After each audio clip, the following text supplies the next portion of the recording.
The second book of Samuel, chapter 1. Now it came to pass after the death of Saul, when David had returned from the slaughter of the Amalekites, and David had stayed 2 days in Ziklag. On the 3rd day, behold, it happened that a man came from Saul's camp with his clothes torn and dust on his head. So it was, when he came to David, that he fell to the ground and prostrated himself. And David said to him, "Where have you come from?" So he said to him, "I have escaped from the camp of Israel." Then David said to him, "How did the matter go? Please tell me." And he answered, "The people have fled from the battle.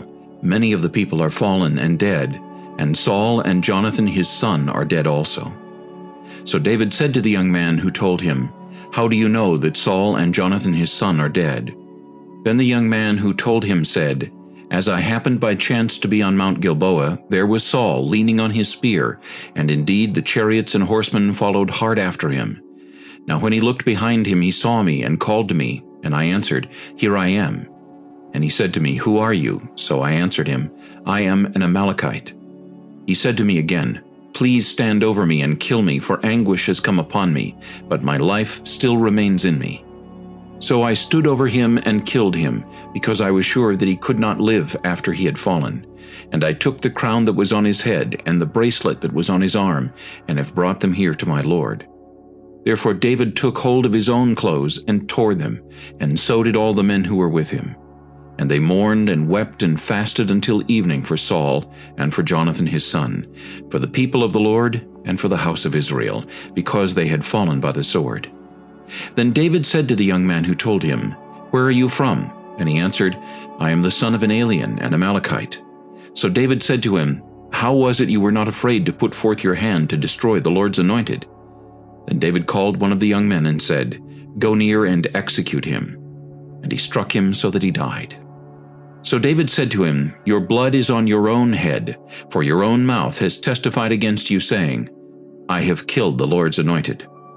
Then David lamented with his lamentation over Saul and over Jonathan his son.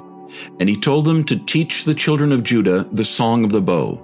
Indeed, it is written in the book of Jasher, "The beauty of Israel is slain on your high places, how the mighty have fallen. Tell it not in Gath, proclaim it not in the streets of Ashkelon, lest the daughters of the Philistines rejoice, lest the daughters of the uncircumcised triumph. O mountains of Gilboa, let there be no dew nor rain upon you, nor fields of offerings, for the shield of the mighty is cast away there, the shield of Saul, not anointed with oil. From the blood of the slain, from the fat of the mighty, the bow of Jonathan did not turn back, and the sword of Saul did not return empty. Saul and Jonathan were beloved and pleasant in their lives, and in their death they were not divided. They were swifter than eagles, they were stronger than lions. O daughters of Israel, weep over Saul, who clothed you in scarlet with luxury, who put ornaments of gold on your apparel. How the mighty have fallen in the midst of the battle. Jonathan was slain in your high places. I am distressed for you, my brother Jonathan. You have been very pleasant to me. Your love to me was wonderful, surpassing the love of women. How the mighty have fallen, and the weapons of war perished." 2 Samuel chapter 2. It happened after this that David inquired of the Lord, saying, "Shall I go up to any of the cities of Judah?" And the Lord said to him, "Go up." David said, "Where shall I go up?" And he said, "To Hebron." So David went up there, and his 2 wives also, Ahinoam the Jezreelitess, and Abigail the widow of Nabal the Carmelite. And David brought up the men who were with him, every man with his household, so they dwelt in the cities of Hebron. Then the men of Judah came, and there they anointed David king over the house of Judah. And they told David, saying, "The men of Jabesh-Gilead were the ones who buried Saul." So David sent messengers to the men of Jabesh-Gilead, and said to them, "You are blessed of the Lord, for you have shown this kindness to your Lord, to Saul, and have buried him. And now may the Lord show kindness and truth to you. I also will repay you this kindness, because you have done this thing. Now therefore, let your hands be strengthened, and be valiant, for your master Saul is dead, and also the house of Judah has anointed me king over them."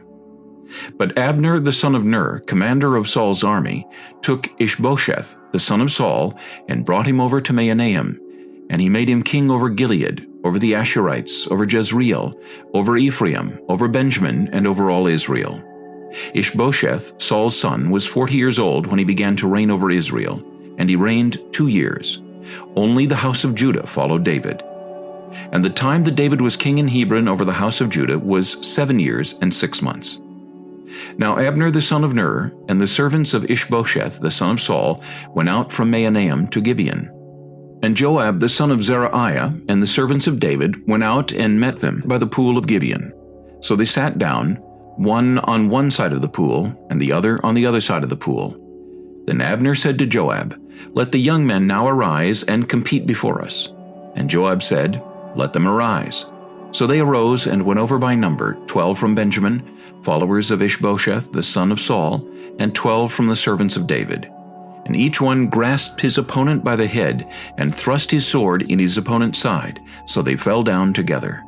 Therefore that place was called the Field of Sharp Swords, which is in Gibeon. So there was a very fierce battle that day, and Abner and the men of Israel were beaten before the servants of David. Now the 3 sons of Zeruiah were there, Joab, and Abishai, and Asahel. And Asahel was as fleet of foot as a wild gazelle. So Asahel pursued Abner, and in going he did not turn to the right hand or to the left from following Abner. Then Abner looked behind him and said, "Are you Asahel?" He answered, "I am." And Abner said to him, "Turn aside to your right hand or to your left, and lay hold on one of the young men, and take his armor for yourself." But Asahel would not turn aside from following him. So Abner said again to Asahel, "Turn aside from following me. Why should I strike you to the ground? How then could I face your brother Joab?" However, he refused to turn aside. Therefore Abner struck him in the stomach with the blunt end of the spear, so that the spear came out of his back, and he fell down there and died on the spot. So it was that as many as came to the place where Asahel fell down and died stood still. Joab and Abishai also pursued Abner, and the sun was going down when they came to the hill of Ammon, which is before Giah, and by the road to the wilderness of Gibeon. Now the children of Benjamin gathered together behind Abner, and became a unit, and took their stand on top of a hill. Then Abner called to Joab and said, "Shall the sword devour forever? Do you not know that it will be bitter in the latter end? How long will it be then until you tell the people to return from pursuing their brethren?" And Joab said, "As God lives, unless you had spoken, surely then by morning all the people would have given up pursuing their brethren." So Joab blew a trumpet, and all the people stood still and did not pursue Israel any more, nor did they fight any more. Then Abner and his men went on all that night through the plain, crossed over the Jordan, and went through all Bithron, and they came to Mahanaim. So Joab returned from pursuing Abner, and when he had gathered all the people together, there were missing of David's servants 19 men, and Asahel. But the servants of David had struck down of Benjamin and Abner's men 360 men who died. Then they took up Asahel, and buried him in his father's tomb, which was in Bethlehem. And Joab and his men went all night, and they came to Hebron at daybreak. 2 Samuel chapter 3. Now there was a long war between the house of Saul and the house of David. But David grew stronger and stronger, and the house of Saul grew weaker and weaker. Sons were born to David in Hebron. His firstborn was Amnon, by Ahinoam the Jezreelitess. His second, Chileab, by Abigail the widow of Nabal the Carmelite. The third, Absalom, the son of Maacah, the daughter of Talmai, king of Geshur. The fourth, Adonijah, the son of Haggith. The fifth, Shephatiah, the son of Abital. And the sixth, Ithream, by David's wife Eglah. These were born to David in Hebron. Now it was so, while there was war between the house of Saul and the house of David, that Abner was strengthening his hold on the house of Saul. And Saul had a concubine whose name was Rizpah, the daughter of Aiah. So Ishbosheth said to Abner, "Why have you gone in to my father's concubine?" Then Abner became very angry at the words of Ishbosheth, and said, "Am I a dog's head that belongs to Judah? Today I show loyalty to the house of Saul your father, to his brothers and to his friends, and have not delivered you into the hand of David, and you charge me today with a fault concerning this woman? May God do so to Abner, and more also, if I do not do for David as the Lord has sworn to him, to transfer the kingdom from the house of Saul and set up the throne of David over Israel and over Judah, from Dan to Beersheba." And he could not answer Abner another word because he feared him. Then Abner sent messengers on his behalf to David, saying, "Whose is the land?" saying also, "Make your covenant with me, and indeed my hand shall be with you to bring all Israel to you." And David said, "Good, I will make a covenant with you, but one thing I require of you. You shall not see my face unless you first bring Michal, Saul's daughter, when you come to see my face." So David sent messengers to Ishbosheth, Saul's son, saying, "Give me my wife Michal, whom I betrothed to myself for 100 foreskins of the Philistines." And Ishbosheth sent and took her from her husband, from Paltiel the son of Laish. Then her husband went along with her to Bahurim, weeping behind her.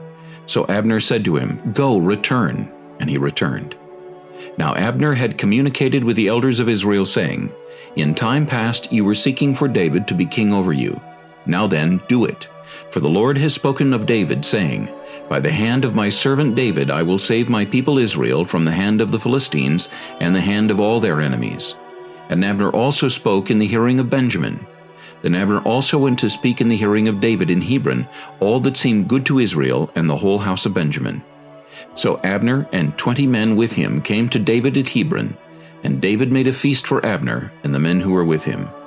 Then Abner said to David, "I will arise and go and gather all Israel to my lord the king, that they may make a covenant with you, and that you may reign over all that your heart desires." So David sent Abner away, and he went in peace. At that moment the servants of David and Joab came from a raid, and brought much spoil with them. But Abner was not with David in Hebron, for he had sent him away, and he had gone in peace. When Joab and all the troops that were with him had come, they told Joab, saying, "Abner the son of Ner came to the king, and he sent him away, and he is gone in peace." Then Joab came to the king and said, "What have you done? Look, Abner came to you. Why is it that you sent him away, and he is already gone? Surely you realize that Abner the son of Ner came to deceive you, to know your going out and your coming in, and to know all that you are doing." And when Joab had gone from David's presence, he sent messengers after Abner, who brought him back from the well of Sirah. But David did not know it. Now when Abner had returned to Hebron, Joab took him aside in the gate to speak with him privately, and there stabbed him in the stomach, so that he died for the blood of Asahel his brother. Afterward, when David heard it, he said, "My kingdom and I are guiltless before the Lord forever of the blood of Abner the son of Ner. Let it rest on the head of Joab and on all his father's house, and let there never fail to be in the house of Joab one who has a discharge, or is a leper, who leans on a staff, or falls by the sword, or who lacks bread." So Joab and Abishai his brother killed Abner, because he had killed their brother Asahel at Gibeon in the battle. Then David said to Joab and to all the people who were with him, "Tear your clothes, gird yourselves with sackcloth, and mourn for Abner." And King David followed the coffin. So they buried Abner in Hebron, and the king lifted up his voice and wept at the grave of Abner, and all the people wept. And the king sang a lament over Abner and said, "Should Abner die as a fool dies? Your hands were not bound, nor your feet put into fetters. As a man falls before wicked men, so you fell." Then all the people wept over him again. And when all the people came to persuade David to eat food while it was still day, David took an oath, saying, "God do so to me, and more also, if I taste bread or anything else till the sun goes down." Now all the people took note of it, and it pleased them, since whatever the king did pleased all the people. For all the people and all Israel understood that day that it had not been the king's intent to kill Abner the son of Ner. Then the king said to his servants, "Do you not know that a prince and a great man has fallen this day in Israel? And I am weak today, though anointed king, and these men, the sons of Zeruiah, are too harsh for me. The Lord shall repay the evildoer according to his wickedness." 2 Samuel chapter 4. When Saul's son heard that Abner had died in Hebron, he lost heart, and all Israel was troubled. Now Saul's son had 2 men who were captains of troops. The name of one was Baanah, and the name of the other Rechab, the sons of Rimmon the Beerothite, of the children of Benjamin. For Beeroth also was part of Benjamin, because the Beerothites fled to Gittaim and have been sojourners there until this day. Jonathan, Saul's son, had a son who was lame in his feet. He was 5 years old when the news about Saul and Jonathan came from Jezreel, and his nurse took him up and fled. And it happened, as she made haste to flee, that he fell and became lame. His name was Mephibosheth. Then the sons of Rimmon, the Beerothite, Rechab and Baanah, set out and came at about the heat of the day to the house of Ishbosheth, who was lying on his bed at noon. And they came there, all the way into the house, as though to get wheat, and they stabbed him in the stomach. Then Rechab and Baanah his brother escaped. For when they came into the house, he was lying on his bed in his bedroom. Then they struck him and killed him, beheaded him, and took his head, and were all night escaping through the plain. And they brought the head of Ishbosheth to David at Hebron, and said to the king, Here is the head of Ishbosheth, the son of Saul your enemy, who sought your life, and the Lord has avenged my lord the king this day of Saul and his descendants. But David answered Rechab and Baanah his brother, the sons of Rimmon the Beerothite, and said to them, As the Lord lives, who has redeemed my life from all adversity, when someone told me, saying, Look, Saul is dead, thinking to have brought good news, I arrested him and had him executed in Ziklag, the one who thought I would give him a reward for his news. How much more when wicked men have killed a righteous person in his own house on his bed? Therefore shall I not now require his blood at your hand and remove you from the earth? So David commanded his young men, and they executed them, cut off their hands and feet, and hanged them by the pool in Hebron. But they took the head of Ishbosheth and buried it in the tomb of Abner in Hebron. 2 Samuel chapter 5. Then all the tribes of Israel came to David at Hebron and spoke, saying, Indeed, we are your bone and your flesh. Also in time past, when Saul was king over us, you were the one who led Israel out and brought them in. And the Lord said to you, You shall shepherd my people Israel, and be ruler over Israel. Therefore all the elders of Israel came to the king at Hebron, and King David made a covenant with them at Hebron before the Lord. And they anointed David king over Israel. David was 30 years old when he began to reign, and he reigned 40 years. In Hebron he reigned over Judah 7 years and 6 months, and in Jerusalem he reigned 33 years over all Israel and Judah. And the king and his men went to Jerusalem against the Jebusites, the inhabitants of the land, who spoke to David, saying, You shall not come in here, but the blind and the lame will repel you, thinking, David cannot come in here. Nevertheless, David took the stronghold of Zion, that is, the city of David. Now David said on that day, Whoever climbs up by way of the water shaft and defeats the Jebusites, the lame and the blind, who are hated by David's soul, he shall be chief and captain. Therefore they say, The blind and the lame shall not come into the house. Then David dwelt in the stronghold, and called it the city of David. And David built all around, from the Millo and inward. So David went on and became great, and the Lord God of hosts was with him. Then Hiram king of Tyre sent messengers to David, and cedar trees, and carpenters and masons, and they built David a house. So David knew that the Lord had established him as king over Israel, and that he had exalted his kingdom for the sake of his people Israel. And David took more concubines and wives from Jerusalem after he had come from Hebron. Also more sons and daughters were born to David. Now these are the names of those who were born to him in Jerusalem: Shammua, Shobab, Nathan, Solomon, Ibhar, Elishua, Nepheg, Japhia, Elishama, Eliada, and Eliphalet. Now when the Philistines heard that they had anointed David king over Israel, all the Philistines went up to search for David, and David heard of it and went down to the stronghold. The Philistines also went and deployed themselves in the valley of Rephaim. So David inquired of the Lord, saying, Shall I go up against the Philistines? Will you deliver them into my hand? And the Lord said to David, Go up, for I will doubtless deliver the Philistines into your hand. So David went to Baal Perazim, and David defeated them there, and he said, The Lord has broken through my enemies before me, like a breakthrough of water. Therefore he called the name of that place Baal Perazim. And they left their images there, and David and his men carried them away. Then the Philistines went up once again, and deployed themselves in the valley of Rephaim. Therefore David inquired of the Lord, and he said, You shall not go up, circle around behind them, and come upon them in front of the mulberry trees. And it shall be, when you hear the sound of marching in the tops of the mulberry trees, then you shall advance quickly, for then the Lord will go out before you to strike the camp of the Philistines." And David did so as the Lord commanded him, and he drove back the Philistines from Geba as far as Gezer. 2 Samuel chapter 6. Again David gathered all the choice men of Israel, 30,000. And David arose and went with all the people who were with him from Baale, Judah, to bring up from there the ark of God, whose name is called by the name, the Lord of hosts, who dwells between the cherubim. So they set the ark of God on a new cart, and brought it out of the house of Abinadab, which was on the hill. And Uzzah and Ahio, the sons of Abinadab, drove the new cart. And they brought it out of the house of Abinadab, which was on the hill, accompanying the ark of God. And Ahio went before the ark.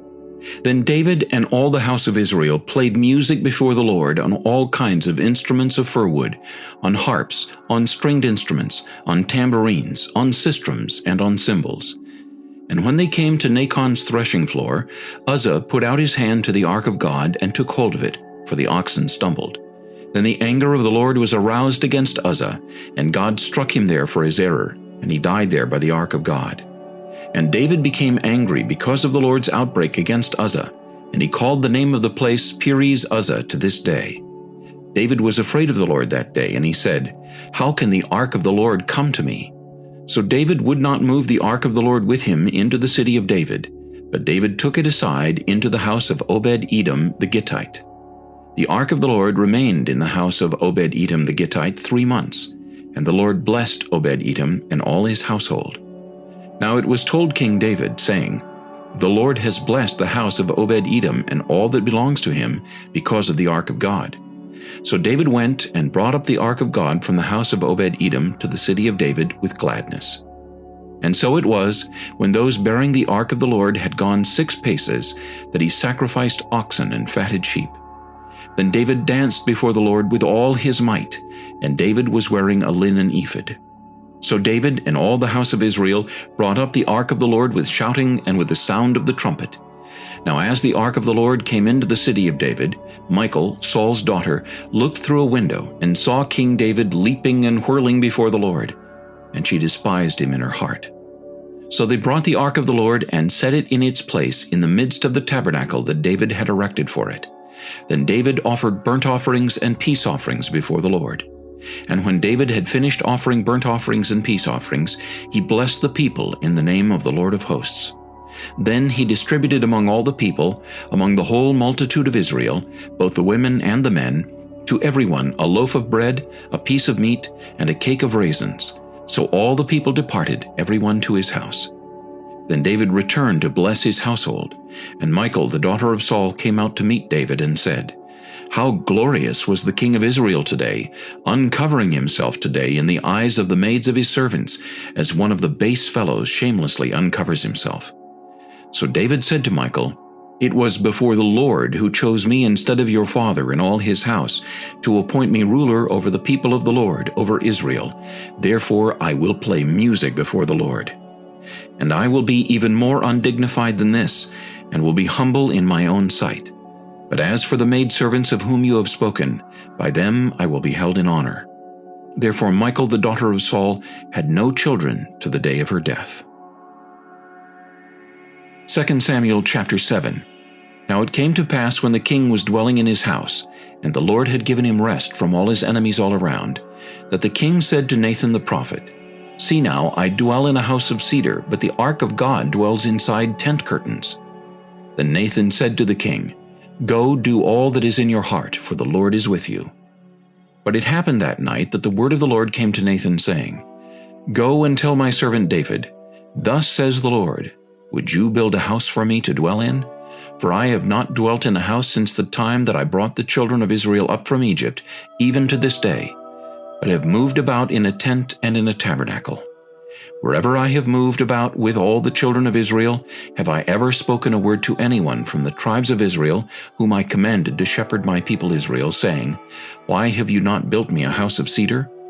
Now therefore, thus shall you say to my servant David, Thus says the Lord of hosts, I took you from the sheepfold, from following the sheep, to be ruler over my people, over Israel.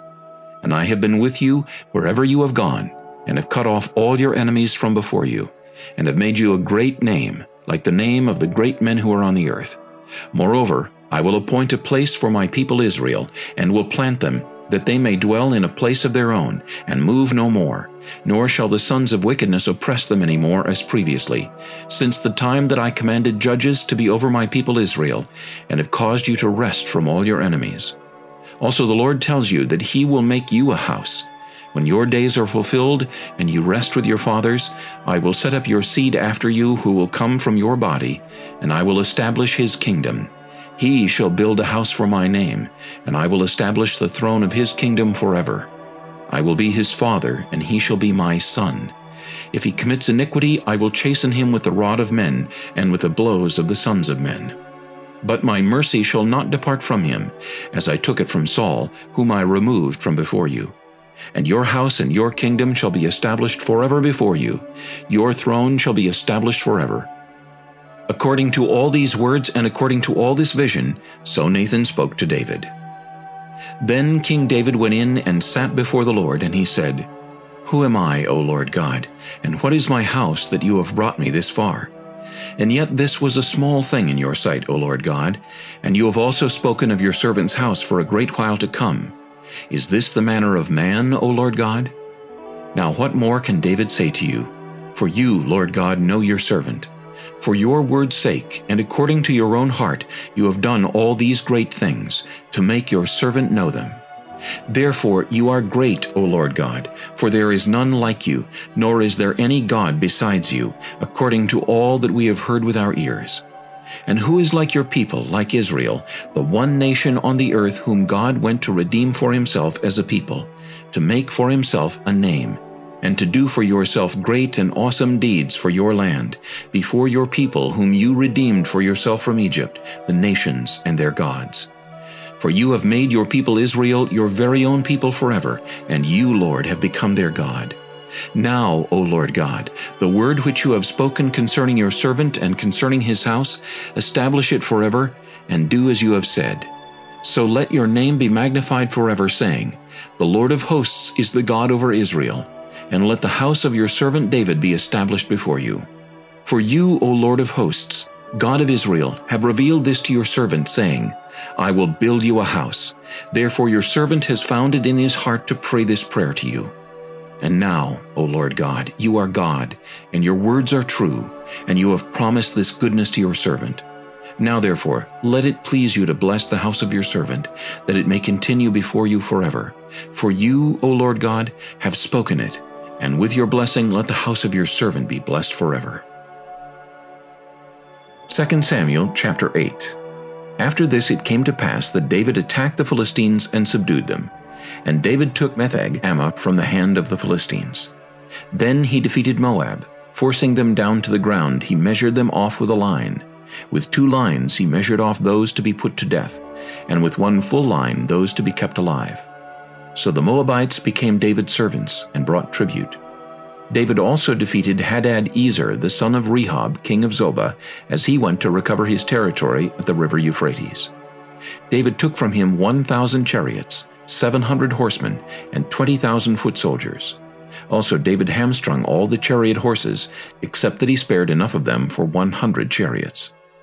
When the Syrians of Damascus came to help Hadad-ezer, king of Zobah, David killed 22,000 of the Syrians.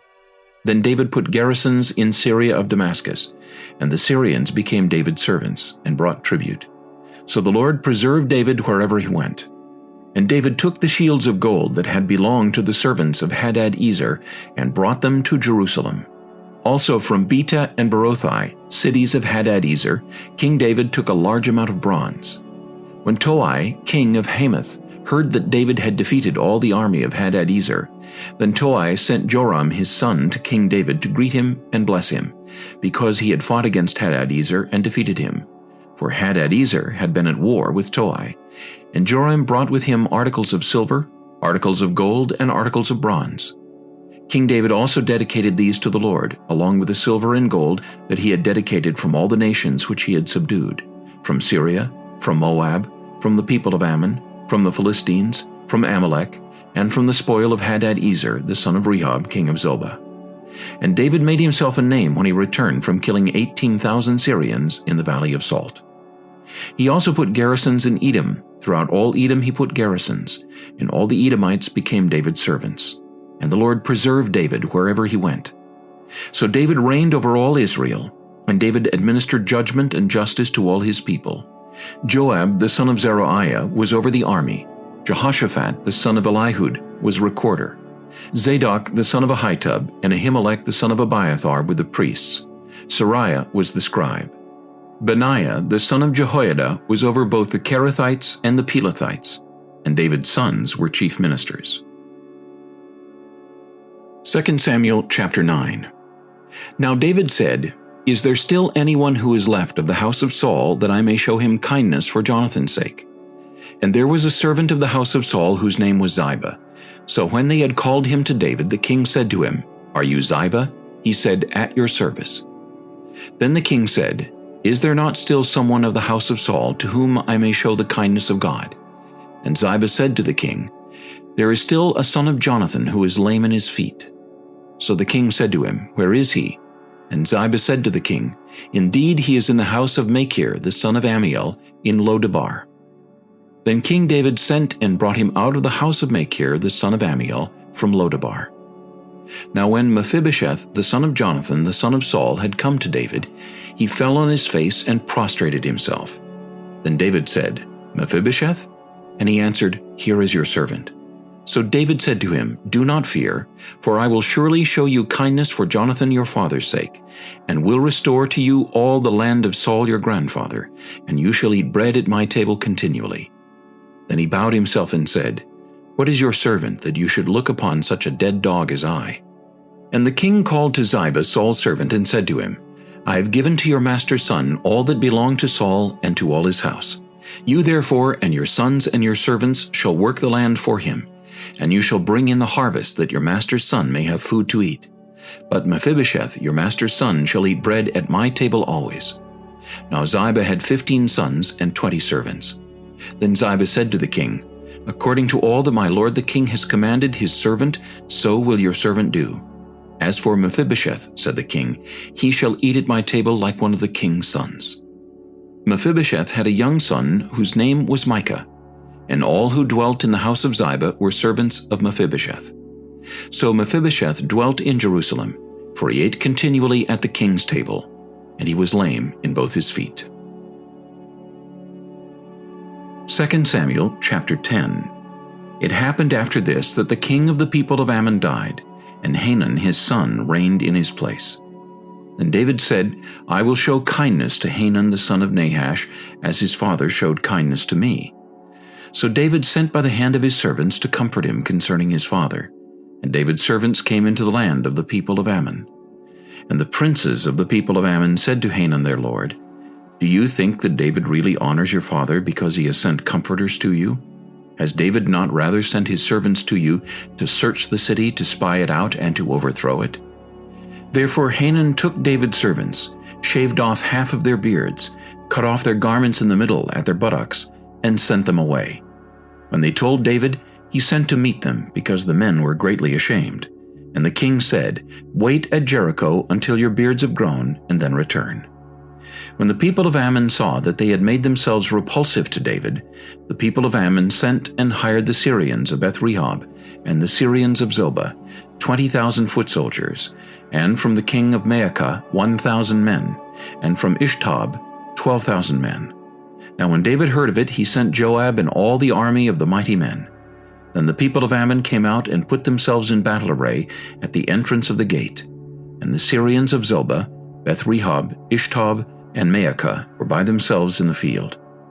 When Joab saw that the battle line was against him before and behind, he chose some of Israel's best and put them in battle array against the Syrians.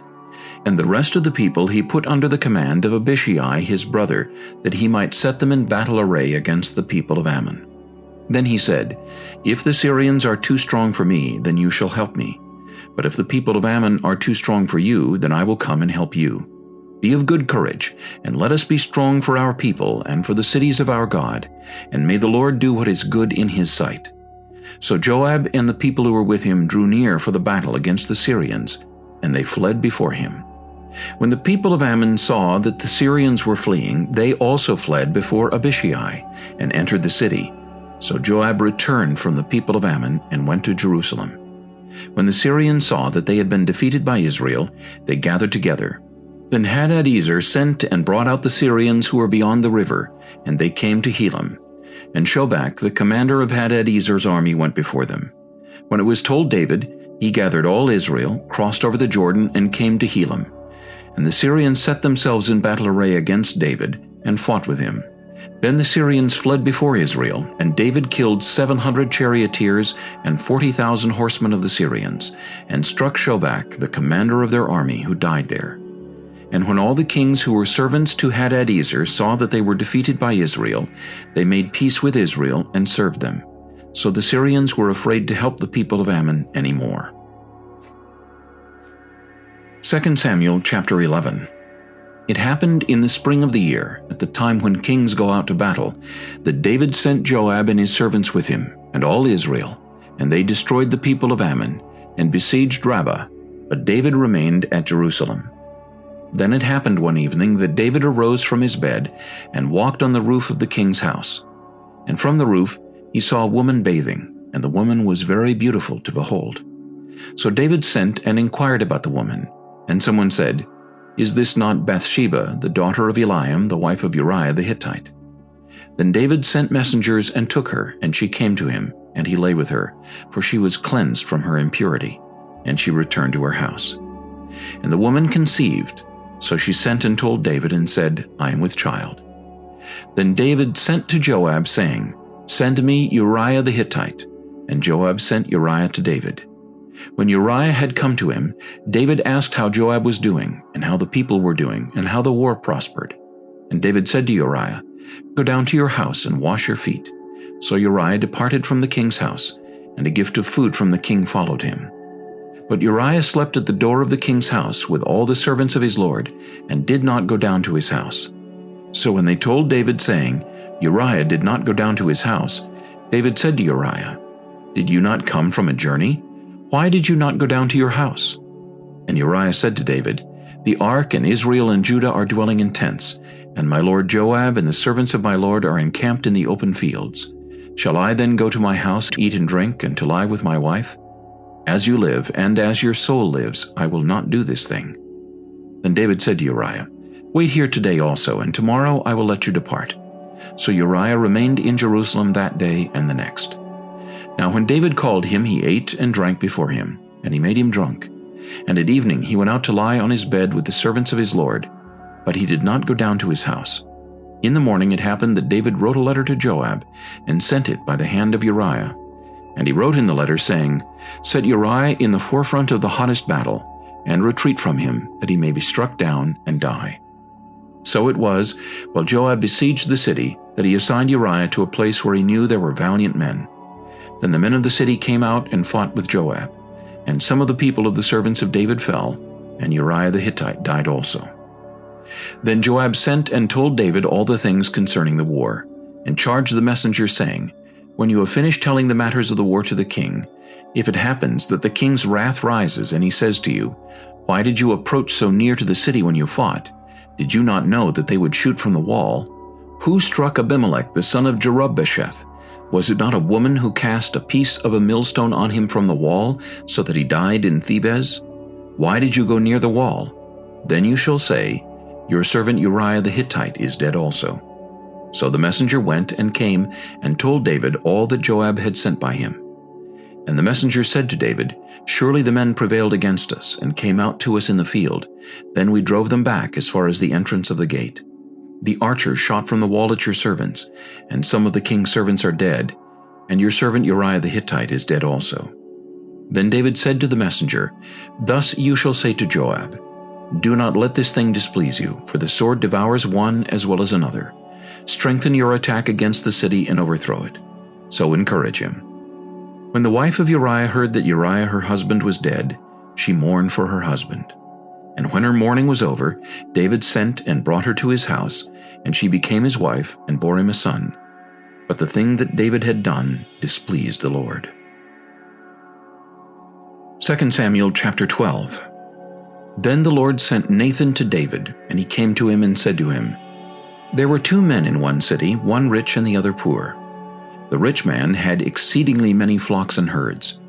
But the poor man had nothing except one little ewe lamb, which he had bought and nourished, and it grew up together with him and with his children.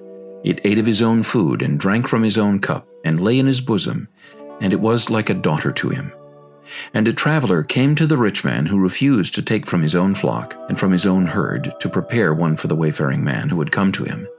But he took the poor man's lamb, and prepared it for the man who had come to him. So David's anger was greatly aroused against the man, and he said to Nathan, As the Lord lives, the man who has done this shall surely die, and he shall restore 4-fold for the lamb, because he did this thing, and because he had no pity. Then Nathan said to David, You are the man. Thus says the Lord God of Israel, I anointed you king over Israel, and I delivered you from the hand of Saul. I gave you your master's house and your master's wives into your keeping, and gave you the house of Israel and Judah.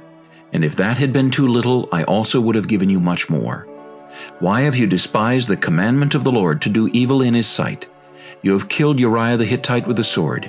You have taken his wife to be your wife, and have killed him with the sword of the people of Ammon.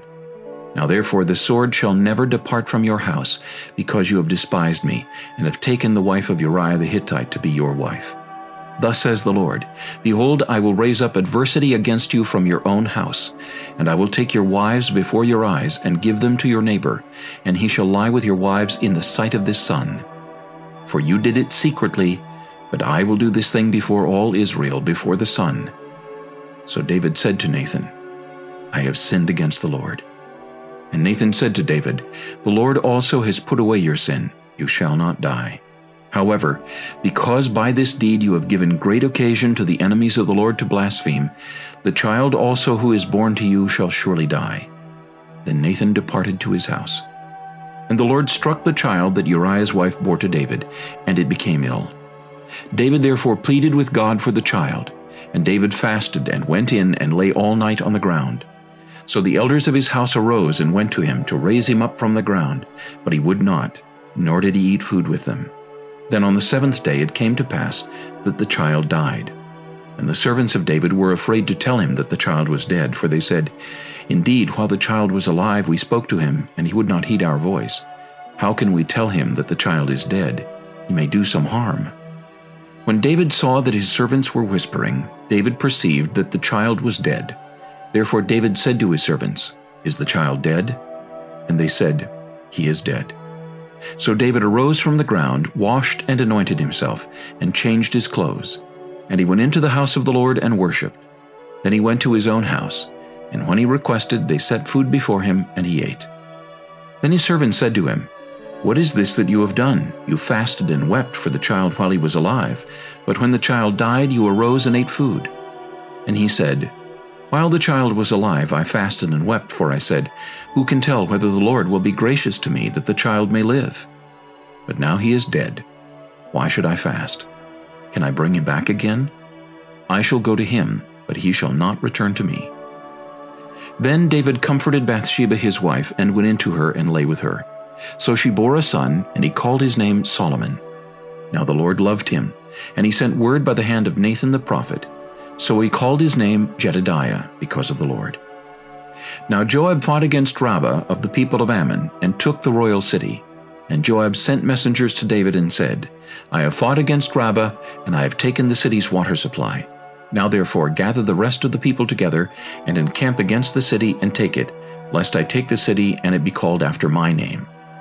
So David gathered all the people together, and went to Rabbah, fought against it, and took it. Then he took their king's crown from his head. Its weight was a talent of gold with precious stones, and it was set on David's head. Also he brought out the spoil of the city in great abundance. And he brought out the people who were in it, and put them to work with saws and iron picks and iron axes, and made them cross over to the brickworks. So he did to all the cities of the people of Ammon. Then David and all the people returned to Jerusalem. 2 Samuel chapter 13. After this, Absalom, the son of David, had a lovely sister, whose name was Tamar, and Amnon, the son of David, loved her. Amnon was so distressed over his sister Tamar that he became sick, for she was a virgin, and it was improper for Amnon to do anything to her. But Amnon had a friend whose name was Jonadab, the son of Shimeah, David's brother. Now Jonadab was a very crafty man. And he said to him, "Why are you, the king's son, becoming thinner day after day? Will you not tell me?" Amnon said to him, "I love Tamar, my brother Absalom's sister." So Jonadab said to him, "Lie down on your bed and pretend to be ill, and when your father comes to see you, say to him, 'Please let my sister Tamar come and give me food, and prepare the food in my sight, that I may see it and eat it from her hand.'" Then Amnon lay down and pretended to be ill, and when the king came to see him, Amnon said to the king, "Please let Tamar my sister come and make a couple of cakes for me in my sight, that I may eat from her hand." And David sent home to Tamar, saying, "Now go to your brother Amnon's house and prepare food for him." So Tamar went to her brother Amnon's house, and he was lying down. Then she took flour and kneaded it, made cakes in his sight, and baked the cakes.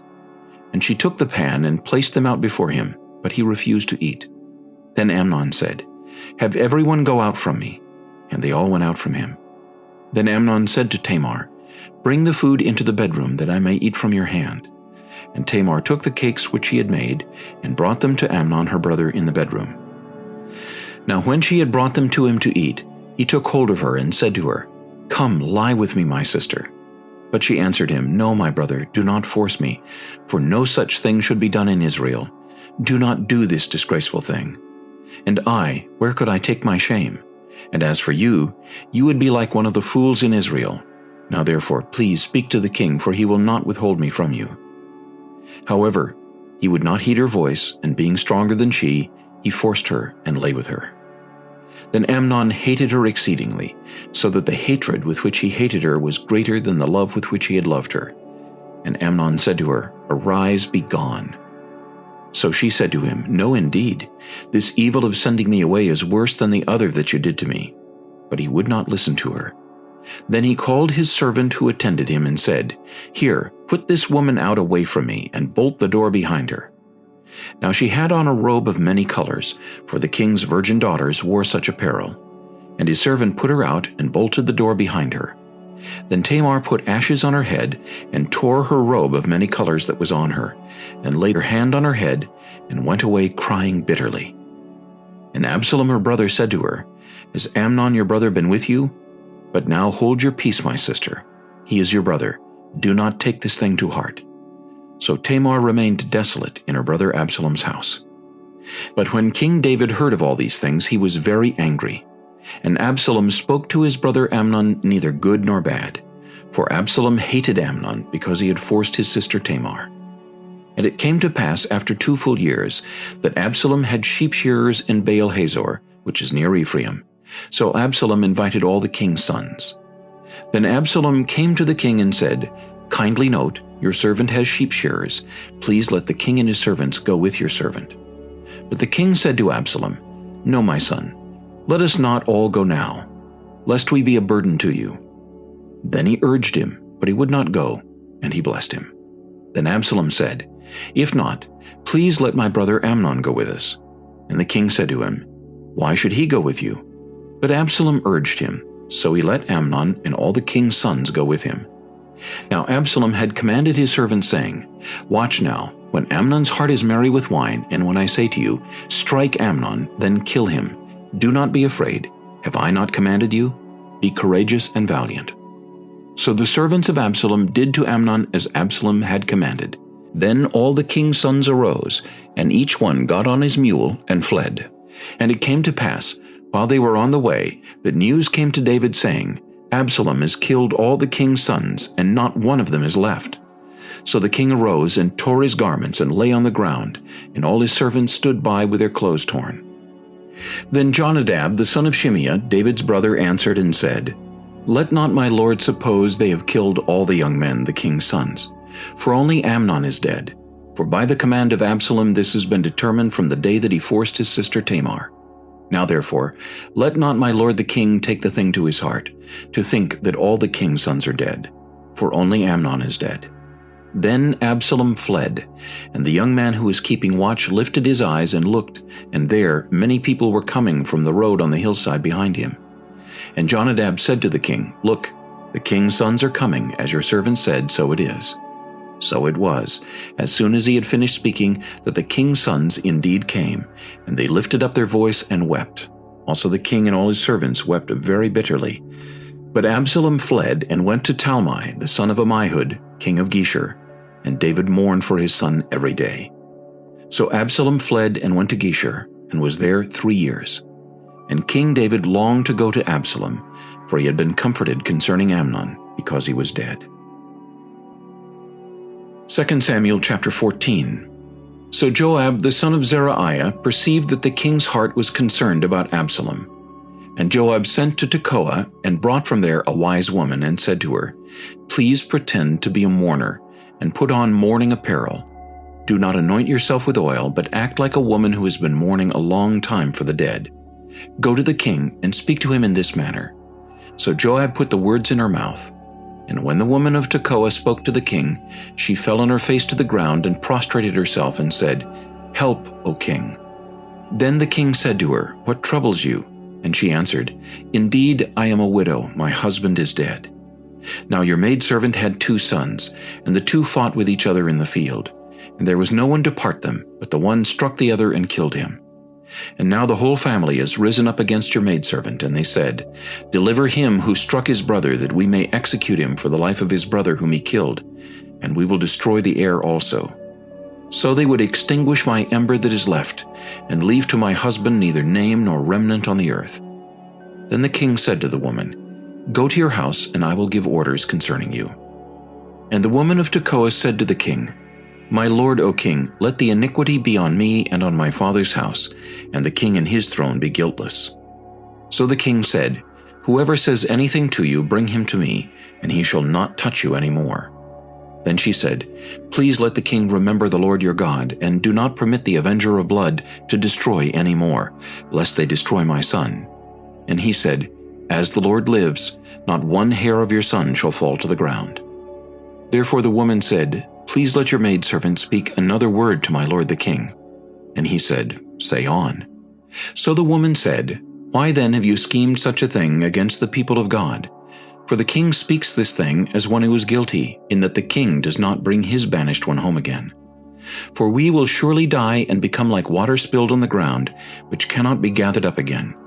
Yet God does not take away a life, but he devises means so that his banished ones are not expelled from him.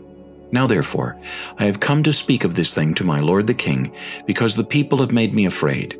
And your maidservant said, I will now speak to the king. It may be that the king will perform the request of his maidservant.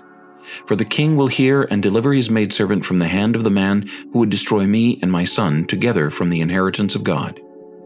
Your maidservant said, The word of my lord the king will now be comforting, for as the angel of God, so is my lord the king in discerning good and evil. And may the Lord your God be with you. Then the king answered and said to the woman, Please do not hide from me anything that I ask you. And the woman said, Please let my lord the king speak. So the king said, Is the hand of Joab with you in all this? And the woman answered and said, As you live, my lord the king, no one can turn to the right hand or to the left from anything that my lord the king has spoken. For your servant Joab commanded me, and he put all these words in the mouth of your maidservant. To bring about this change of affairs, your servant Joab has done this thing.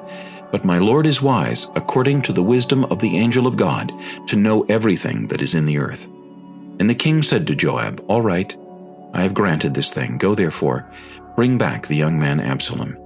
Then Joab fell to the ground on his face and bowed himself, and thanked the king. And Joab said, Today your servant knows that I have found favor in your sight, my lord, O king, in that the king has fulfilled the request of his servant.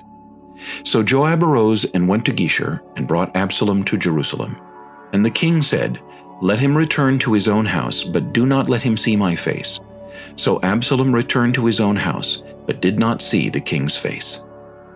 Now in all Israel there was no one who was praised as much as Absalom for his good looks. From the sole of his foot to the crown of his head there was no blemish in him. And when he cut the hair of his head, at the end of every year he cut it because it was heavy on him. When he cut it, he weighed the hair of his head at 200 shekels, according to the king's standard. To Absalom were born 3 sons and 1 daughter, whose name was Tamar. She was a woman of beautiful appearance. And Absalom dwelt 2 full years in Jerusalem, but did not see the king's face. Therefore Absalom sent for Joab to send him to the king, but he would not come to him. And when he sent again the 2nd time, he would not come. So he said to his servants, "See, Joab's field is near mine, and he has barley there. Go and set it on fire." And Absalom's servants set the field on fire. Then Joab arose and came to Absalom's house and said to him, "Why have your servants set my field on fire?" And Absalom answered Joab, "Look, I sent to you, saying, 'Come here, so that I may send you to the king, to say, Why have I come from Geshur? It would be better for me to be there still. Now therefore, let me see the king's face. But if there is iniquity in me, let him execute me.' So Joab went to the king and told him. And when he had called for Absalom, he came to the king and bowed himself on his face to the ground before the king. Then the king kissed Absalom. 2 Samuel chapter 15. After this it happened that Absalom provided himself with chariots and horses and 50 men to run before him. Now Absalom would rise early and stand beside the way to the gate. So it was, whenever anyone who had a lawsuit came to the king for a decision, that Absalom would call to him and say, "What city are you from?" And he would say, "Your servant is from such and such a tribe of Israel." Then Absalom would say to him, "Look, your case is good and right, but there is no deputy of the king to hear you." Moreover, Absalom would say, "Oh, that I were made judge in the land, and everyone who has any suit or cause would come to me, then I would give him justice." And so it was, whenever anyone came near to bow down to him, that he would put out his hand and take him and kiss him. In this manner Absalom acted toward all Israel who came to the king for judgment. So Absalom stole the hearts of the men of Israel. Now it came to pass after 40 years that Absalom said to the king, "Please let me go to Hebron and pay the vow which I made to the Lord. For your servant took a vow while I dwelt at Geshur in Syria, saying, 'If the Lord indeed brings me back to Jerusalem, then I will serve the Lord.'" And the king said to him, "Go in peace." So he arose and went to Hebron. Then Absalom sent spies throughout all the tribes of Israel, saying, "As soon as you hear the sound of the trumpet, then you shall say, 'Absalom reigns in Hebron.'" And with Absalom went 200 men invited from Jerusalem, and they went along innocently and did not know anything. Then Absalom sent for Ahithophel the Gilonite, David's counselor, from his city, from Gilo, while he offered sacrifices.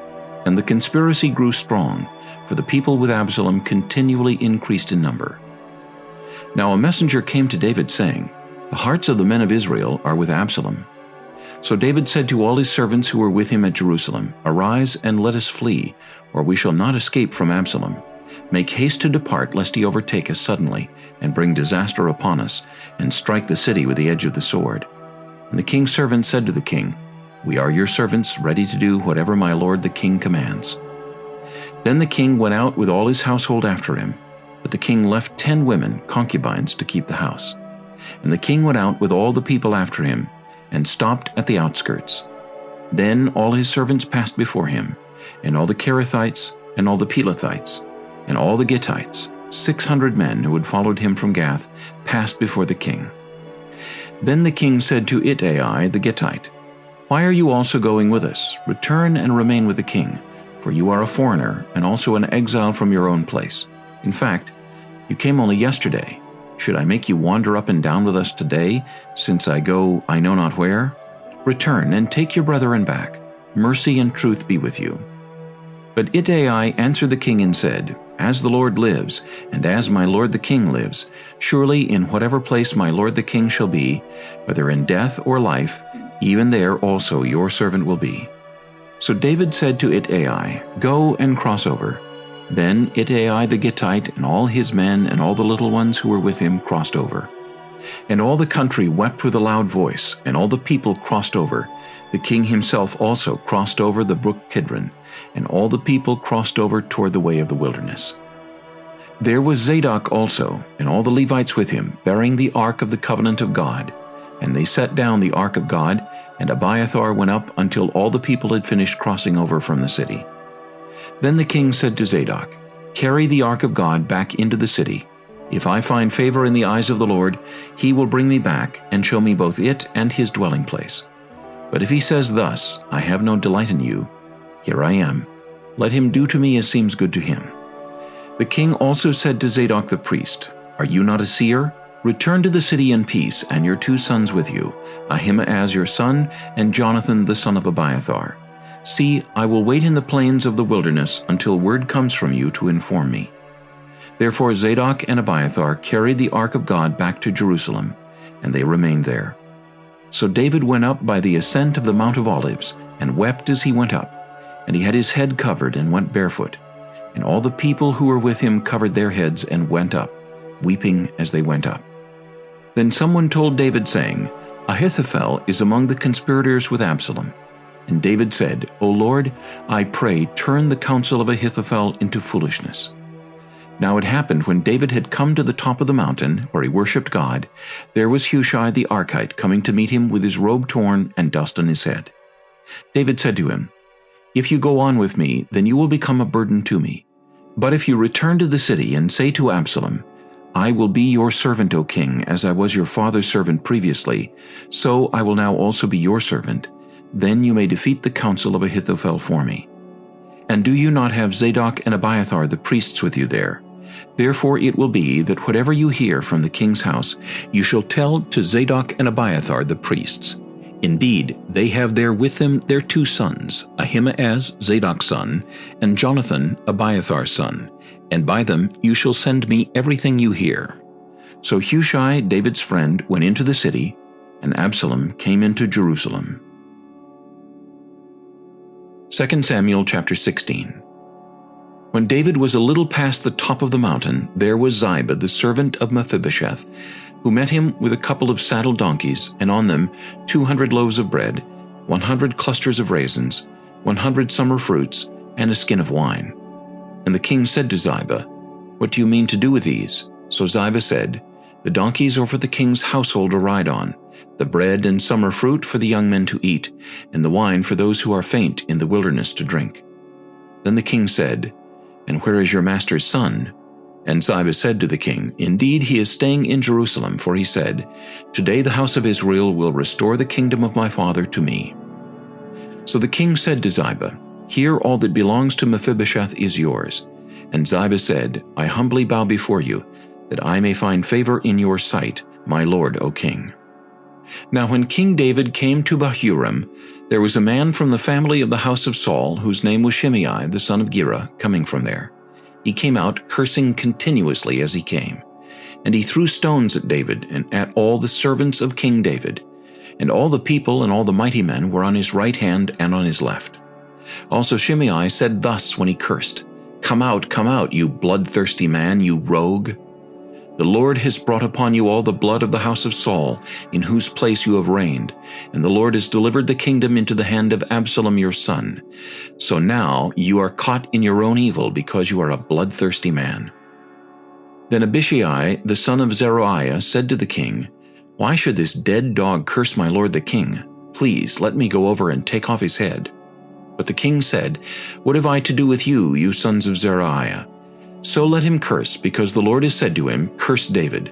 Who then shall say, 'Why have you done so?'" And David said to Abishai and all his servants, "See how my son, who came from my own body, seeks my life. How much more now may this Benjamite? Let him alone, and let him curse, for so the Lord has ordered him. It may be that the Lord will look on my affliction, and that the Lord will repay me with good for his cursing this day." And as David and his men went along the road, Shimei went along the hillside opposite him, and cursed as he went, threw stones at him, and kicked up dust. Now the king and all the people who were with him became weary, so they refreshed themselves there. Meanwhile Absalom and all the people, the men of Israel, came to Jerusalem, and Ahithophel was with him. And so it was, when Hushai the Archite, David's friend, came to Absalom, that Hushai said to Absalom, "Long live the king! Long live the king!" So Absalom said to Hushai, "Is this your loyalty to your friend? Why did you not go with your friend?" And Hushai said to Absalom, No, but whom the Lord and this people and all the men of Israel choose, his I will be, and with him I will remain. Furthermore, whom should I serve?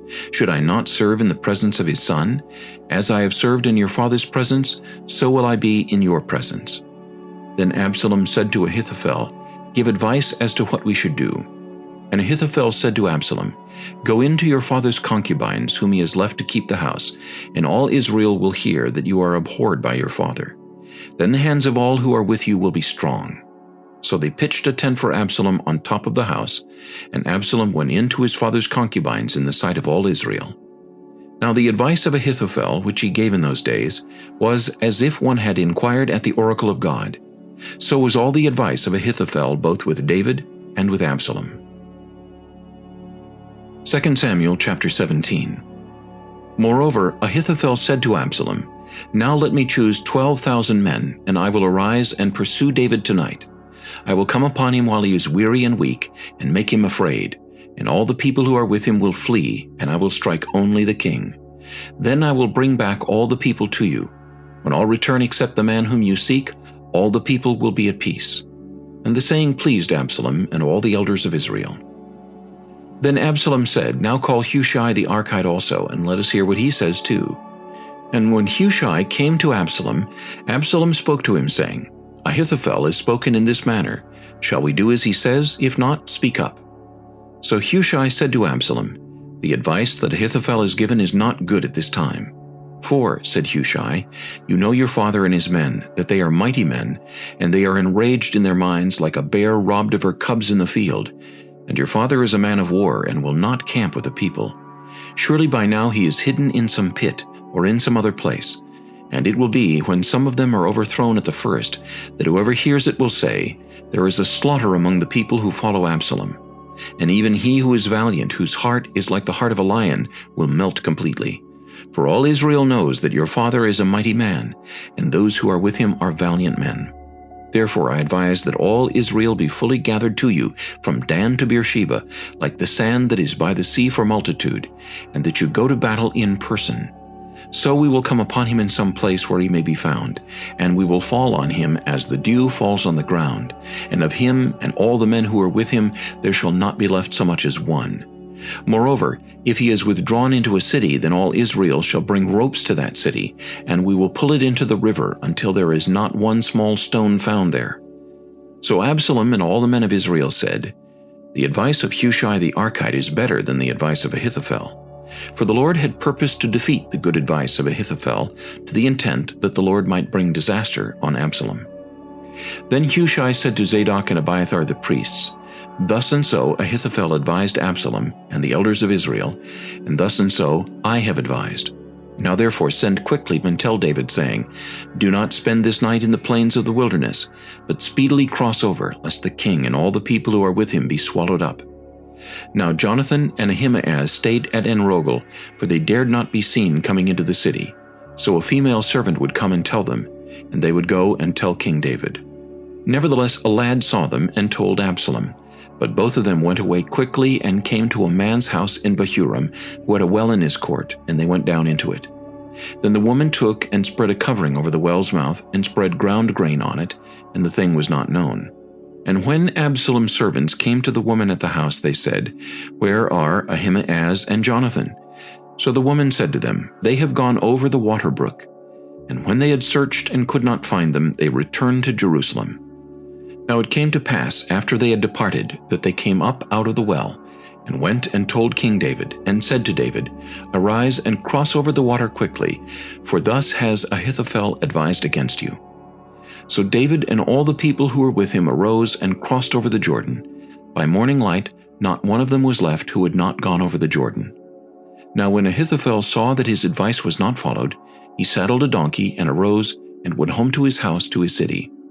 Then he put his household in order, and hanged himself, and died, and he was buried in his father's tomb. That David went to Mahanaim, and Absalom crossed over the Jordan, he and all the men of Israel with him. And Absalom made Amasa captain of the army instead of Joab. This Amasa was the son of a man whose name was Jithra, an Israelite, who had gone into Abigail the daughter of Nahash, sister of Zeruiah, Joab's mother. So Israel and Absalom encamped in the land of Gilead. Now it happened, when David had come to Mahanaim, that Shobai the son of Nahash from Rabbah of the people of Ammon, Machir the son of Ammiel from Lodabar, and Barzillai the Gileadite from Rogelim, brought beds and basins, earthen vessels and wheat, barley and flour, parched grain and beans, lentils and parched seeds, honey and curds, sheep and cheese of the herd, for David and the people who were with him to eat. For they said, "The people are hungry and weary and thirsty in the wilderness." 2 Samuel chapter 18. And David numbered the people who were with him, and set captains of thousands and captains of hundreds over them. Then David sent out 1/3 of the people under the hand of Joab, 1/3 under the hand of Abishai the son of Zeruiah, Joab's brother, and 1/3 under the hand of Ittai the Gittite. And the king said to the people, "I also will surely go out with you myself." But the people answered, "You shall not go out, for if we flee away, they will not care about us, nor if half of us die will they care about us. But you are worth 10,000 of us now, for you are now more help to us in the city." Then the king said to them, "Whatever seems best to you I will do." So the king stood beside the gate, and all the people went out by hundreds and by thousands. Now the king had commanded Joab, Abishai, and Ittai, saying, "Deal gently for my sake with the young man Absalom." And all the people heard when the king gave all the captains' orders concerning Absalom. So the people went out into the field of battle against Israel. The battle was in the woods of Ephraim. The people of Israel were overthrown there before the servants of David, and a great slaughter of 20,000 took place there that day. For the battle there was scattered over the face of the whole countryside, and the woods devoured more people that day than the sword devoured. Then Absalom met the servants of David. Absalom rode on a mule. The mule went under the thick boughs of a great terebinth tree, and his head caught in the terebinth, so he was left hanging between heaven and earth. And the mule which was under him went on. Now a certain man saw it, and told Joab, and said, "I just saw Absalom hanging in a terebinth tree." So Joab said to the man who told him, "You just saw him? And why did you not strike him there to the ground? I would have given you 10 shekels of silver and a belt." But the man said to Joab, "Though I were to receive 1,000 shekels of silver in my hand, I would not raise my hand against the king's son. For in our hearing the king commanded you and Abishai and Ittai, saying, 'Beware lest anyone touch the young man Absalom.' Otherwise I would have dealt falsely against my own life, for there is nothing hidden from the king, and you yourself would have set yourself against me." Then Joab said, "I cannot linger with you." And he took 3 spears in his hand, and thrust them through Absalom's heart, while he was still alive in the midst of the terebinth tree. And 10 young men who bore Joab's armor surrounded Absalom, and struck and killed him. So Joab blew the trumpet, and the people returned from pursuing Israel, for Joab held back the people. And they took Absalom, and cast him into a large pit in the woods, and laid a very large heap of stones over him. Then all Israel fled, every one to his tent. Now Absalom in his lifetime had taken and set up a pillar for himself, which is in the king's valley, for he said, "I have no son to keep my name in remembrance." He called the pillar after his own name, and to this day it is called Absalom's monument. Then Ahimaaz the son of Zadok said, "Let me run now and take the news to the king, how the Lord has avenged him of his enemies." And Joab said to him, "You shall not take the news this day, for you shall take the news another day. But today you shall take no news, because the king's son is dead." Then Joab said to the Cushite, "Go tell the king what you have seen." So the Cushite bowed himself to Joab and ran. And Ahimaaz the son of Zadok said again to Joab, "But whatever happens, please let me also run after the Cushite." So Joab said, "Why will you run, my son, since you have no news ready?" "But whatever happens," he said, "let me run." So he said to him, "Run." Then Ahimaaz ran by way of the plain, and outran the Cushite. Now David was sitting between the 2 gates, and the watchman went up to the roof over the gate to the wall, lifted his eyes and looked, and there was a man running alone. Then the watchman cried out and told the king, and the king said, "If he is alone, there is news in his mouth." And he came rapidly and drew near. Then the watchman saw another man running, and the watchman called to the gatekeeper and said, "There is another man running alone." And the king said, "He also brings news." So the watchman said, "I think the running of the first is like the running of Ahimaaz the son of Zadok." And the king said, "He is a good man, and comes with good news." So Ahimaaz called out and said to the king, "All is well." Then he bowed down with his face to the earth before the king and said, "Blessed be the Lord your God, who has delivered up the men who raised their hand against my lord the king." The king said, "Is the young man Absalom safe?" Ahimaaz answered, "When Joab sent the king's servant and me your servant, I saw a great tumult, but I did not know what it was about." And the king said, "Turn aside and stand here." So he turned aside and stood still. Just then the Cushite came, and the Cushite said, "There is good news, my lord the king, for the Lord has avenged you this day of all those who rose against you." And the king said to the Cushite, "Is the young man Absalom safe?" So the Cushite answered, "May the enemies of my lord the king and all who rise against you to do harm be like that young man." Then the king was deeply moved, and went up to the chamber over the gate, and wept. And as he went he said thus, "O my son Absalom, my son Absalom, if only I had died in your place. O Absalom, my son, my son." 2 Samuel chapter 19. And Joab was told, "Behold, the king is weeping and mourning for Absalom." So the victory that day was turned into mourning for all the people, for the people heard it said that day, "The king is grieved for his son." And the people stole back into the city that day, as people who are ashamed steal away when they flee in battle.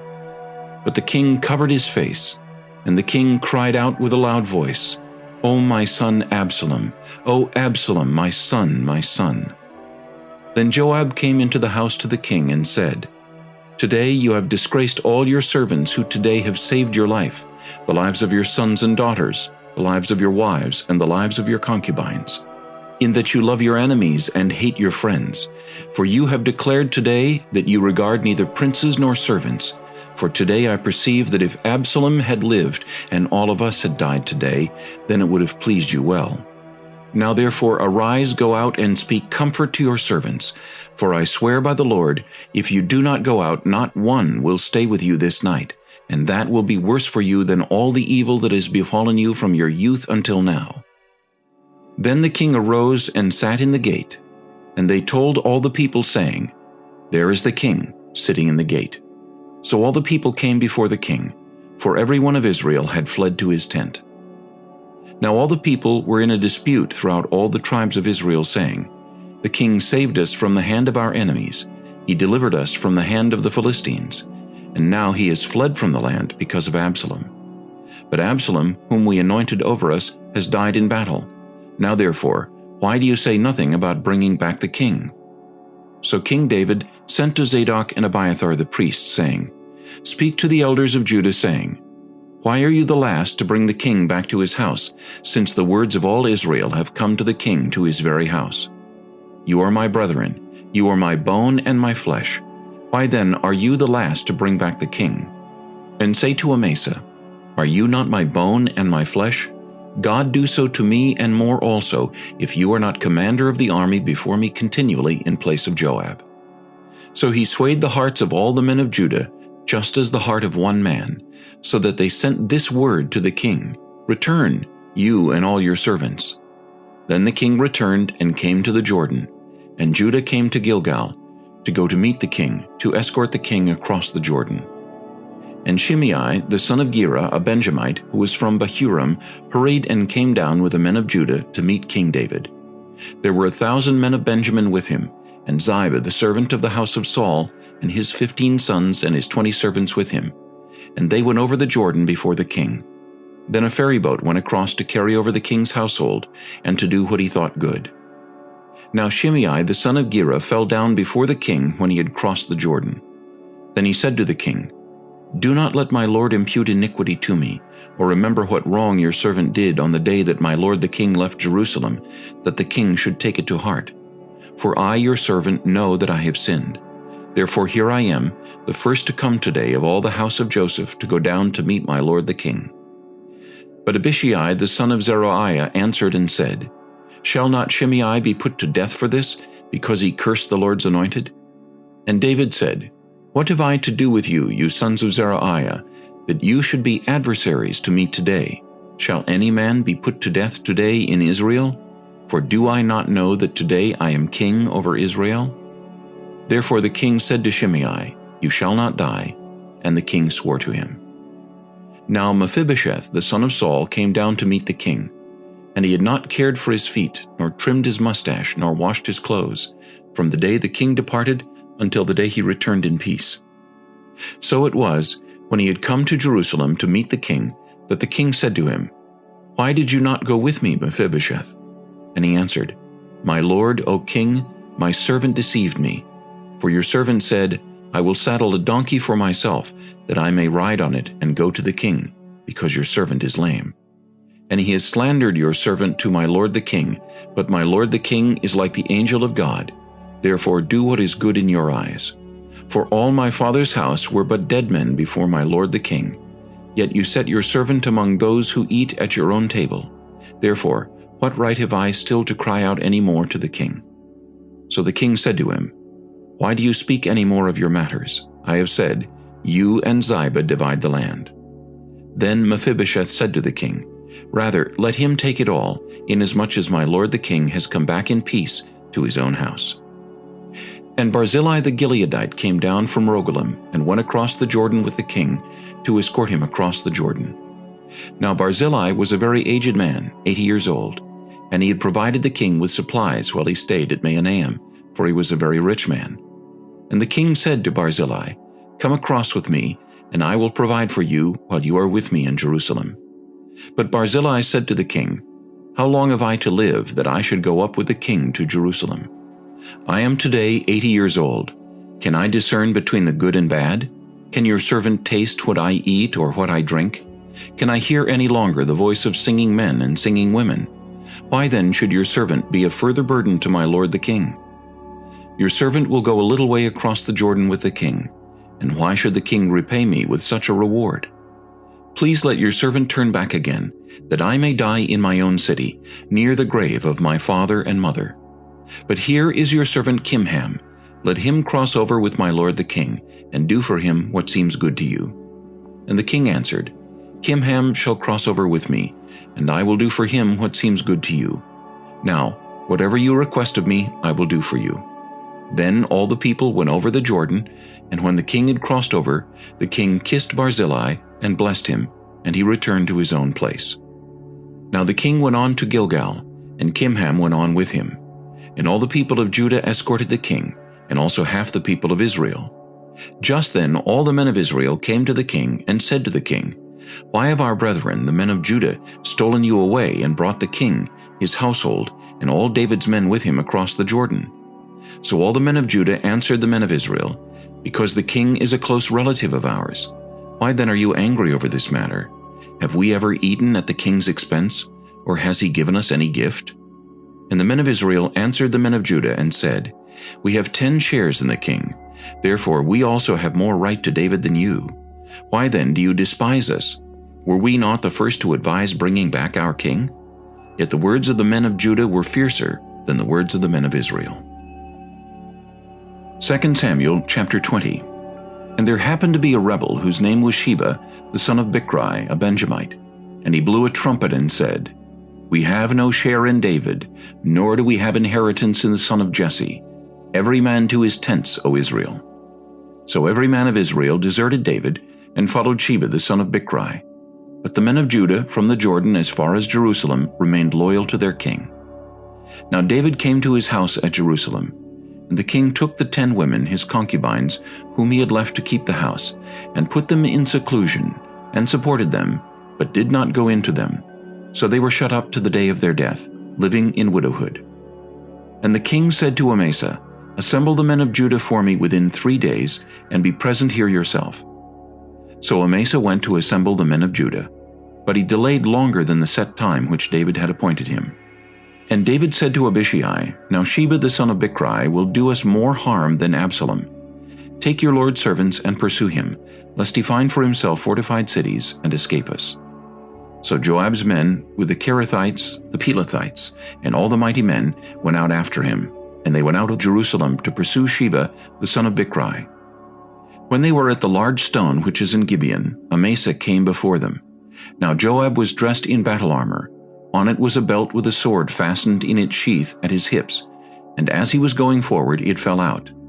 Then Joab said to Amasa, "Are you in health, my brother?" And Joab took Amasa by the beard with his right hand to kiss him. But Amasa did not notice the sword that was in Joab's hand, and he struck him with it in the stomach, and his entrails poured out on the ground, and he did not strike him again. Thus he died. Then Joab and Abishai his brother pursued Sheba the son of Bichri. Meanwhile, one of Joab's men stood near Amasa and said, "Whoever favors Joab and whoever is for David, follow Joab." But Amasa wallowed in his blood in the middle of the highway, and when the man saw that all the people stood still, he moved Amasa from the highway to the field, and threw a garment over him, when he saw that everyone who came upon him halted. When he was removed from the highway, all the people went on after Joab to pursue Sheba the son of Bichri. And he went through all the tribes of Israel to Abel and Beth-maachah and all the Berites. So they were gathered together, and also went after Sheba.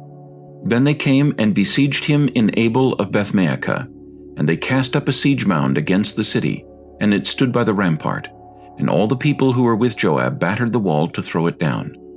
Then a wise woman cried out from the city, "Here, here, please say to Joab, 'Come nearby, that I may speak with you.'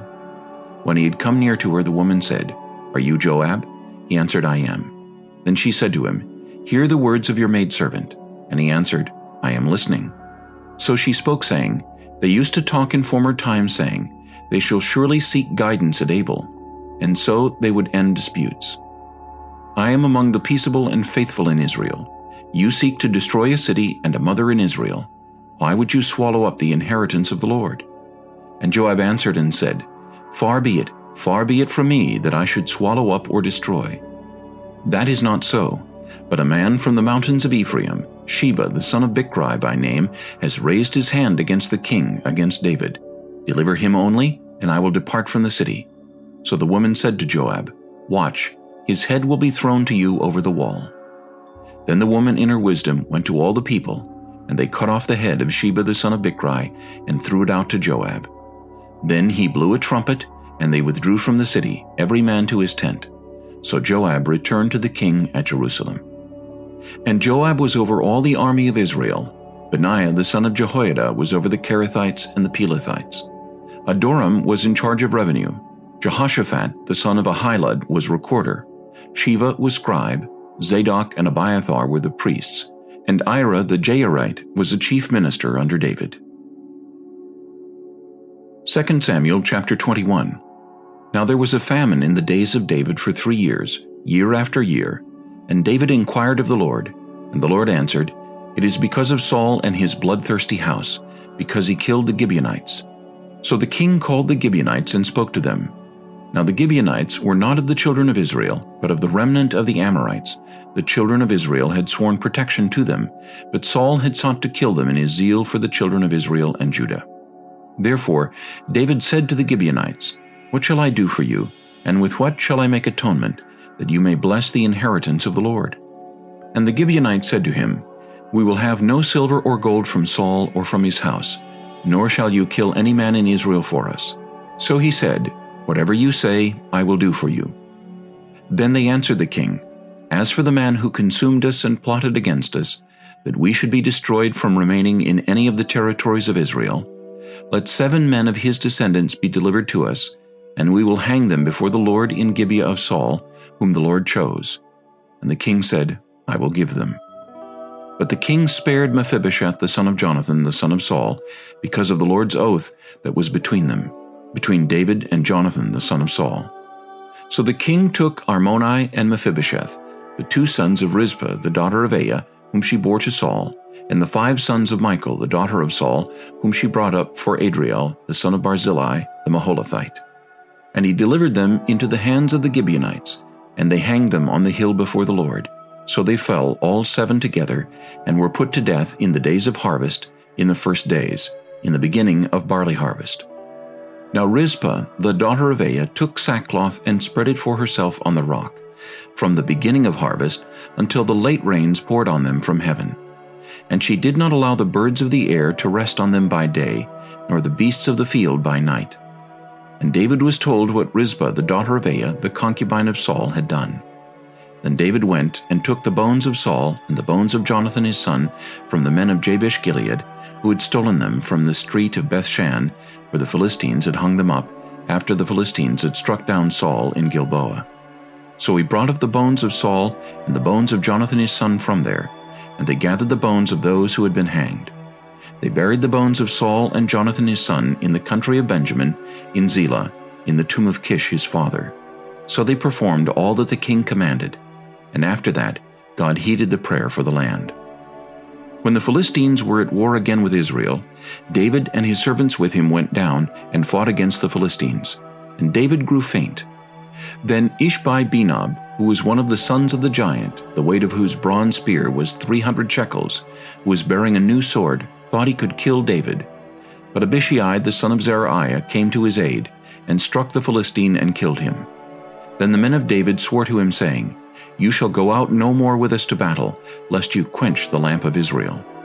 Now it happened afterward that there was again a battle with the Philistines at Gob. Then Sibbecai the Hushathite killed Saph, who was one of the sons of the giant. Again there was war at Gob with the Philistines, where Elhanan the son of Jaare-Oregim the Bethlehemite killed the brother of Goliath the Gittite, the shaft of whose spear was like a weaver's beam. Yet again there was war at Gath, where there was a man of great stature, who had 6 fingers on each hand and 6 toes on each foot, 24 in number, and he also was born to the giant. So when he defied Israel, Jonathan the son of Shimeah, David's brother, killed him. These 4 were born to the giant in Gath, and fell by the hand of David and by the hand of his servants. 2 Samuel chapter 22. Then David spoke to the Lord the words of this song on the day when the Lord had delivered him from the hand of all his enemies and from the hand of Saul. And he said, "The Lord is my rock and my fortress and my deliverer, the God of my strength in whom I will trust, my shield and the horn of my salvation, my stronghold and my refuge, my Savior. You save me from violence.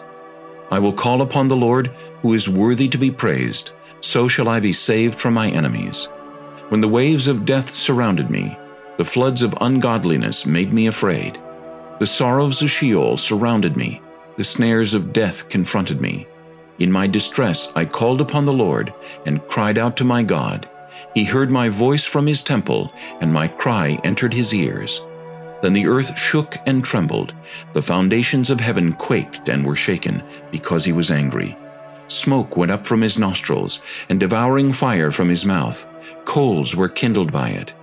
He bowed the heavens also and came down, with darkness under his feet. He rode upon a cherub and flew, and he was seen upon the wings of the wind.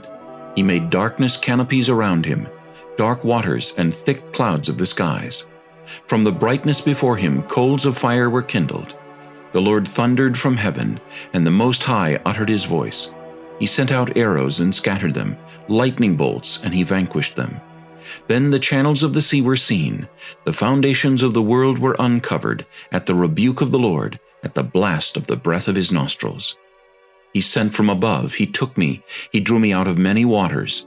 He delivered me from my strong enemy, from those who hated me, for they were too strong for me.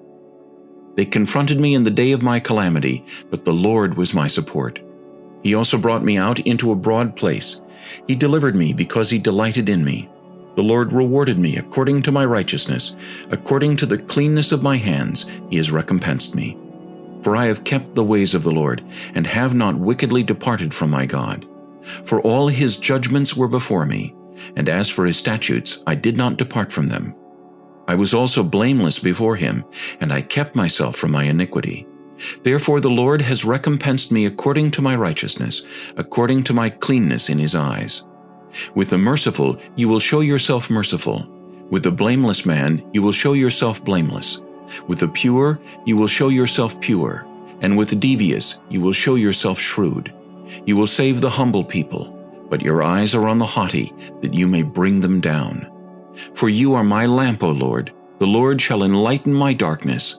For by you I can run against a troop. By my God I can leap over a wall. As for God, his way is perfect.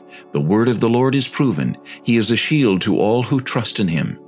For who is God except the Lord? And who is a rock except our God? God is my strength and power. and he makes my way perfect. He makes my feet like the feet of deer, and sets me on my high places. He teaches my hands to make war, so that my arms can bend a bow of bronze. You have also given me the shield of your salvation. Your gentleness has made me great. You enlarged my path under me, so my feet did not slip. I have pursued my enemies and destroyed them, neither did I turn back again till they were destroyed. And I have destroyed them and wounded them, so that they could not rise. They have fallen under my feet. For you have armed me with strength for the battle. You have subdued under me those who rose against me. You have also given me the necks of my enemies, so that I destroyed those who hated me.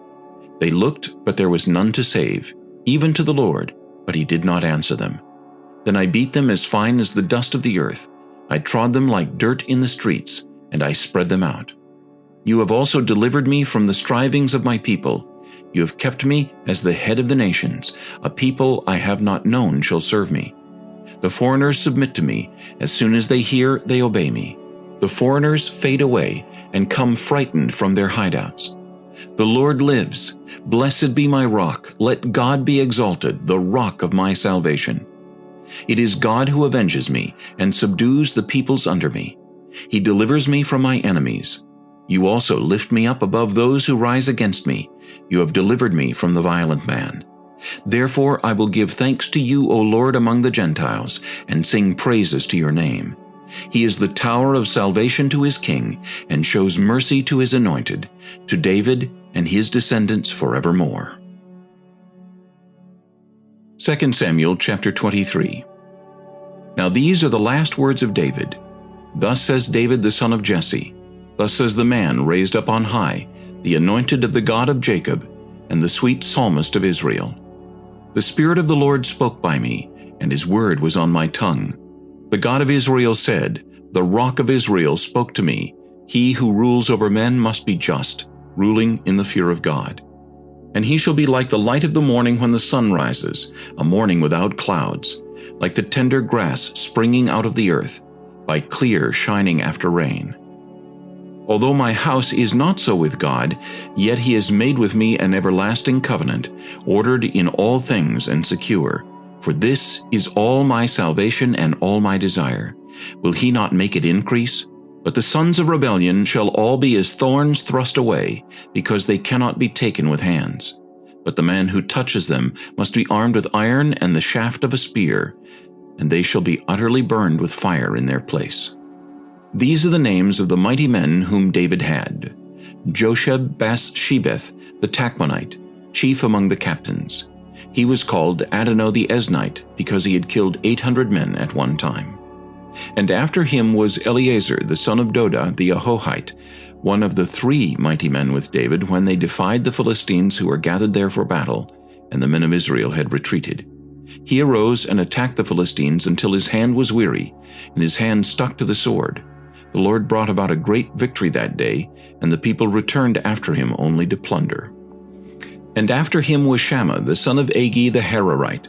The Philistines had gathered together into a troop where there was a piece of ground full of lentils, so the people fled from the Philistines.